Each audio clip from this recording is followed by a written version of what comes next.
रायगडवरील वाघ्या कुत्र्याच्या पुतळ्यावरून वाद रंगलेला आहे आणि या वादात संभाजी ब्रिगेडने उडी घेतली आहे। 1 मे पर्यंत रायगडावरील वाघ्या कुत्र्याचा पुतळा हटवावा असा अल्टिमेटम त्यांनी राज्य सरकारला दिलाय।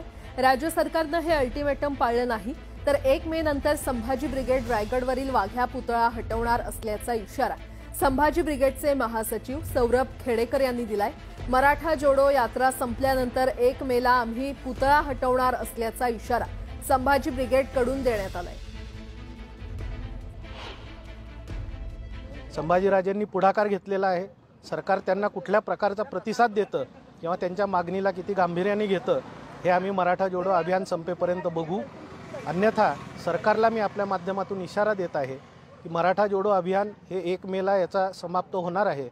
तोपर्यंत सरकारने तो काढावा। तो जर तोपर्यंत काढला नाही तर नंतर संभाजी ब्रिगेडच्या वतीने तो पुतळा निश्चितपणे काढला जाईल एवढं आश्वासन मी आपल्या वतीने सर्व महाराष्ट्राच्या जनतेला खऱ्या इतिहासाचा आग्रह धरणाऱ्या सर्व समस्त जनतेला देतो।